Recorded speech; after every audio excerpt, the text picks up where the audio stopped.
All right, guys, just wanted to do another quick update on the Evo wrap. It's coming along, as you can see, a lot slower than I wanted to at this point. I was hoping to be further along, especially with the sides. I still have the one panel on both sides to do, so I've done this side as well.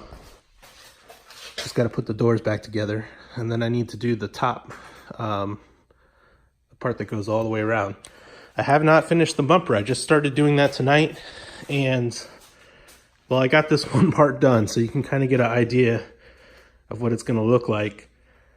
That was a lot harder than I thought it was going to be. At first, I was like, let me experiment and see if I could flex one piece into the opening. Of course, I couldn't, and I had seen several other people attempt this, and every person has done it with multiple pieces on the front bumper. So that piece in there is one piece cut with knifeless tape. Then we got the main piece that goes around. And of course, we stop right there.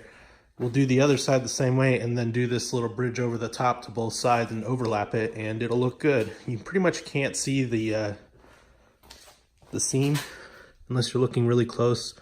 You can kind of see it right there a little bit, but it came out pretty clean, so I'm happy with that. But definitely more time consuming than I thought. So once I get that done, I'll put the front end back together and we'll move on to the back end, because what I'll do is jack the back end up, take the rear bumper off so I can get to all the little stuff on the back. And well, we'll see if I can get that done this weekend. I hope I can, but it's just not going as fast as I want.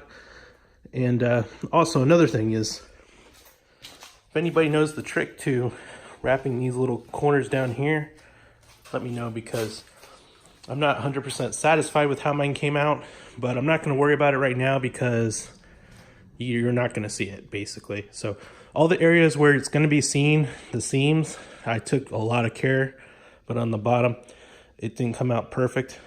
But I'm also planning on getting a lip, a carbon lip, which will cover some of that. So I don't know if I'm going to even bother to try and fix that at all, because I'd have to tear off the whole piece and redo it. And I think at this point, I just want to get the whole thing done. And then as I have time, I might redo some pieces to kind of make it perfect, or maybe not. We'll see. So anyways, that's the update for today. I'll let you guys know how it goes, and hopefully I'll have better progress to report this weekend. Thanks for tuning in. Bye.